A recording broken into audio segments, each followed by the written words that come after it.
Assalamualaikum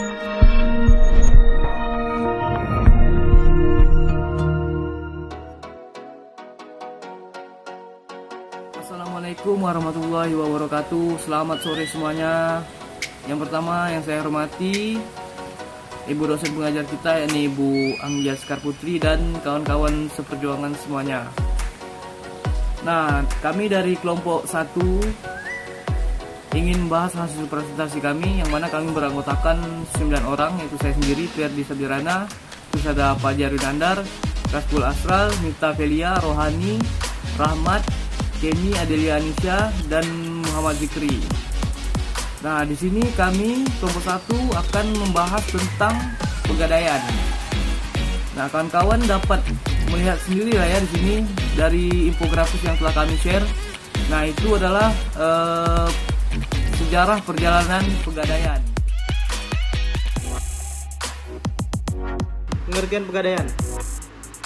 Pegadaian adalah salah satu bentuk lembaga keuangan bukan bank di Indonesia yang mempunyai kegiatan membiayai kebutuhan masyarakat, baik itu bersifat produktif maupun konsumtif, dengan menggunakan hukum gadai. Dalam Kitab Undang-Undang Hukum Perdata, Pasal 1150, gadai adalah suatu hak yang diperoleh pihak yang mempunyai piutang pegadaian atas suatu barang bergerak. Kita lanjut ke slide keempat. Gadai adalah transaksi utang piutang yang disertai agunan dalam bentuk harta bergerak. Dasar hukum gadai bahwa Rasulullah SAW membeli makanan dari orang Yahudi dengan tempo atau kredit, dan beliau mengagunkan baju besinya. Hadis riwayat Bukhari dan Muslim. Syarat gadai yaitu dua pihak yang bertekad, ijab dan qabul objek gadai yang diakadkan. Nah, itu merupakan syarat kita untuk gadai. Selanjutnya kita akan membahas tentang jenis-jenis pegadaian. Jadi jenis-jenis pegadaian itu ada dua. Yang pertama itu jenis pegadaian konvensional, dan yang kedua adalah jenis pegadaian syariah. Jadi kita masuk ke materi yang pertama tentang pegadaian konvensional. Jadi jenis pegadaian ini merupakan suatu lembaga pemerintah yang memberikan uang pinjaman terhadap nasabah atas dasar hukum gadai. Pegadaian konvensional ini sudah tersebar ke semua perdesaan. Namun jenis pegadaian ini itu masih menggunakan sistem pencatatan manual, masih menggunakan sistem bunga, masih menggunakan tarif jasa simpanan yang lebih besar. Dan yang kedua adalah jenis pegadaian syariah. Jenis pegadaian ini itu adalah lembaga keuangan atau divisi dari bentuk pegadaian dengan memberikan uang pinjaman sesuai dengan sebuah prinsip-prinsip syariat Islam. Banyak sekali keuntungan pada pegadaian syariah ini, yaitu yang pertama menggunakan sebuah sistem bagi hasil yang sesuai syariat dan prinsip-prinsip Islam, tarif jasa simpan uang tidak terlalu besar, dan pajak biaya administrasinya sangat kecil. Tapi pegadaian syariah ini masih dalam pencatatan yang masih manual. Assalamualaikum warahmatullahi wabarakatuh. Saya Kasbu Asra akan menjelaskan tentang tugas, tujuan, dan fungsi pegadaian. Sebagai lembaga keuangan non-bank, pemerintah yang berhak memberikan pinjaman kredit kepada masyarakat tidak dirugikan oleh lembaga keuangan non-formal yang cenderung memanfaatkan kebutuhan dana mendesak dari masyarakat. Maka, pada dasarnya, lembaga pegadaian atau perum pegadaian tersebut mempunyai tugas, tujuan, serta fungsi-fungsi pokok sebagai berikut. Tugas pokok pegadaian yaitu menyalurkan uang pinjaman atas dasar hukum gadai dan usaha-usaha lain yang berhubungan dengan tujuan pegadaian atas dasar materi. Fungsi pegadaian sebagai pengelola penyaluran dana pinjaman yang berdasarkan atas dasar hukum gadai dengan cara yang mudah, cepat, dan aman. Yang kedua, untuk mengelola semua bentuk keuangan kepegawaian, perlengkapan, pendidikan, dan pelatihan. Yang ketiga, untuk menciptakan dan mengembangkan suatu usaha-usaha yang menguntungkan bagi penggadaian itu sendiri dan masyarakat pada umumnya. Yang keempat, untuk mengelola sebuah organisasi dan tata cara dalam pelaksanaan penggadaian. Yang kelima, untuk pengembangan dan pengawasan dalam sebuah pengelola penggadaian. Tujuan penggadaian. Yang pertama, untuk melaksanakan dan menunjang sebuah kebijaksanaan dan program pemerintah di bidang ekonomi dan di bidang pembangunan nasional yang melalui penyaluran pinjaman atas dasar hukum gadai. Yang kedua, untuk mencegah timbulnya praktek ijon, penggadaian gelap, riba, dan pinjaman tidak wajar lain sebagainya. Yang ketiga, agar menyediakan dana dengan cara yang sederhana pada masyarakat luas, terutama bagi kalangan menengah bawah untuk konsumsi dan produksi.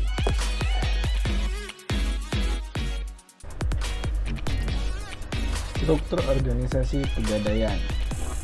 Forum Pegadaian merupakan salah satu badan usaha milik negara yang bernaung di bawah Departemen Keuangan, sehingga yang berhak mengusulkan pengangkatan dan pemberhentian anggota direksinya kepada Presiden adalah Menteri Keuangan.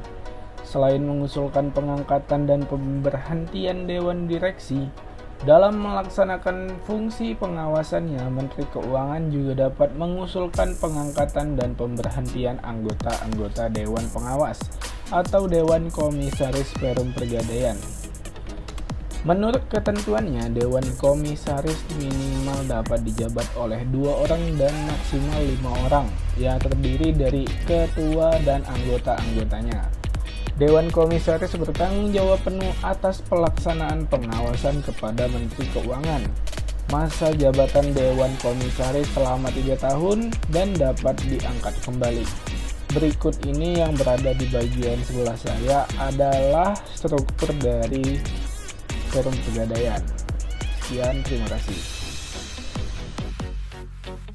Selanjutnya yaitu produk atau layanan. Yang pertama ada KCA atau kredit cepat aman.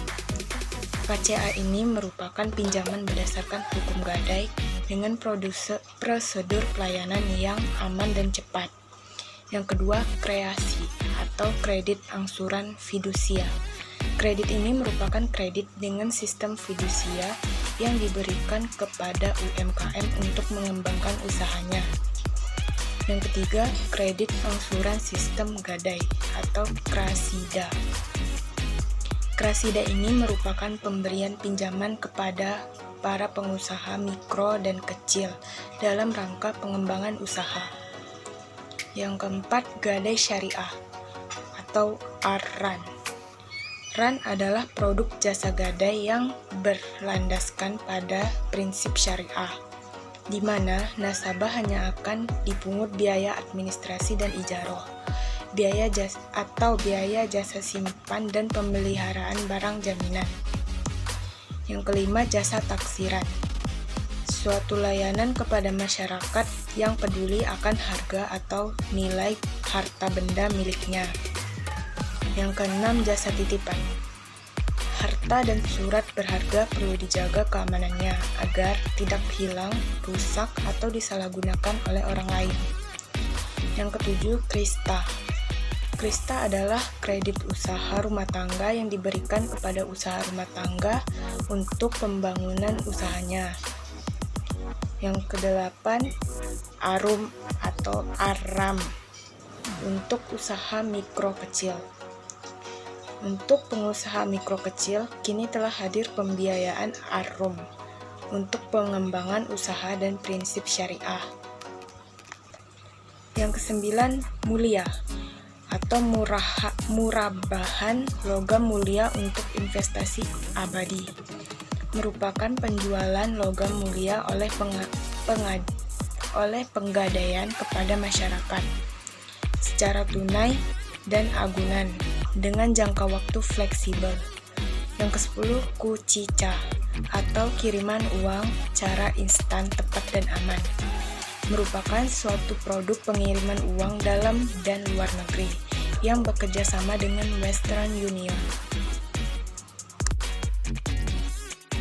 Kegiatan usaha pegadaian. 1. Pinjaman jangka pendek dari perbankan. Dana jangka pendek sebagian besar adalah dalam bentuk pinjaman jangka pendek dari perbankan, atau sekitar 80% dari total dana jangka pendek yang dihimpun. 2. Pinjaman jangka pendek dari pihak lain.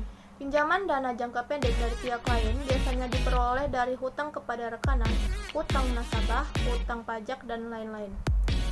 3. Penerbitan obligasi. Untuk memperoleh atau menghimpun dana, pegadaian pernah menerbitkan obligasi sebanyak 2 kali, yaitu tahun 1993 dan 1994 yang jangka waktunya masing-masing 5 tahun. 4. Modal sendiri. Modal sendiri yang dimiliki oleh Perum Pegadaian terdiri dari modal awal, yaitu kekayaan negeri di luar APBN.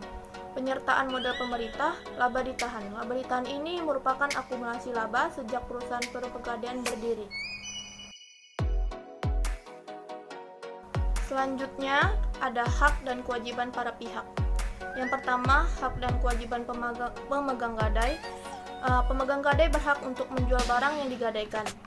Pemegang gadai berhak mendapatkan penggantian biaya yang telah dikeluarkan untuk menjaga keselamatan barang jaminan. Selama hutangnya belum dilunasi, maka pemegang gadai berhak untuk menahan barang jaminan yang diserahkan oleh pemberi gadai. Yang kedua, ada kewajiban pemegang gadai.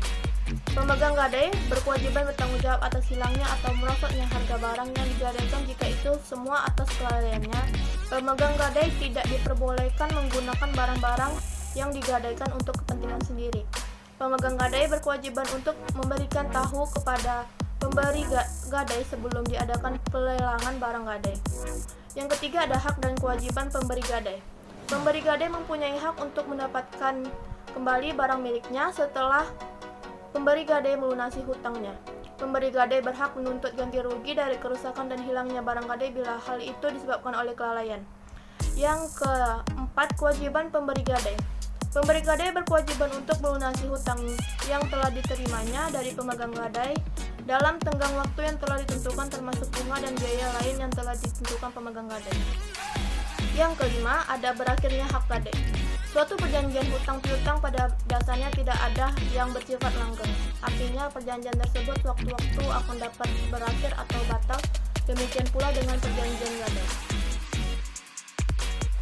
Baik, terima kasih. Nah, di sini saya akan membahas tentang kategori barang gadai. Pada dasarnya, hampir semua barang gerak dapat digadaikan di pegadaian. Namun ada juga barang-barang gerak tertentu yang tidak dapat digadaikan. Jenis-jenis barang bergerak yang dapat diterima sebagai barang jaminan di pegadaian yaitu antara lain. Yang pertama tuh ada barang-barang perhiasan berupa emas, perak, intan, mutiara, dan lain sebagainya. Yang kedua ada barang-barang elektronik berupa TV, kulkas, radio, video, tape, recorder, dan lain-lain. Yang ketiga itu kendaraan berupa sepeda, sepeda motor, dan mobil. Yang keempat, barang-barang rumah tangga. Barang-barang rumah tangga ini berupa barang-barang pecah belah. Yang kelima, mesin berupa mesin jahit, mesin ketik, dan lain-lain sebagainya. Yang keenam tuh ada tekstil. Tekstil ini berupa kain batik dan permadani. Nah, yang ketujuh, barang-barang lain mungkin yang dianggap bernilai yang dapat digadaikan oleh pegadaian. Baik, selanjutnya akan dijelaskan oleh Rohani. Terima kasih. Baiklah, di sini saya akan melanjutkan penjelasan dari kawan saya sebelumnya. Nah, adapun barang-barang yang tidak dapat dijadikan jaminan karena keterbatasan tempat penyimpanan, sumber daya manusia di Perum Pegadaian terbagi menjadi 12. Yang pertama itu binatang ternak, contohnya kerbau, sapi, dan kambing. Yang kedua hasil bumi, contohnya padi, jagung, sela pohon. Yang ketiga barang dagangan dalam jumlah besar. Yang keempat, barang-barang yang cepat rusak, busuk atau susuk. Yang kelima, barang-barang yang amat kotor. Yang keenam, kendaraan yang sangat besar. Yang ketujuh, barang-barang seni yang sulit ditaksir. Kedelapan, barang-barang yang mudah terbakar. Kesembilan, barang-barang jenis senjata, amunisi, dan mesiu. Kesepuluh, barang-barang yang disewa belikan. Kesebelas, barang-barang milik pemerintah. Dan yang terakhir itu, barang-barang ilegal. Baiklah, sebelumnya kami dari kelompok 1 ingin mengucapkan terima kasih banyak, terutama buat dosen pengajar kita dan kawan-kawan semuanya. Sekian presentasi dari kelompok kami. Jika ada kesalahan kata atau kesilapan yang kurang berkenan, kami mohon maaf yang sebesar-besarnya kepada kawan-kawan semua. Dan jika kawan-kawan ada yang ingin ditanyakan, silakan kawan-kawan tinggalkan pertanyaan di kolom komentar. Baiklah, saya akhiri. Wabillahi taufiq wal hidayah. Wassalamualaikum warahmatullahi wabarakatuh. Terima kasih, selamat sore.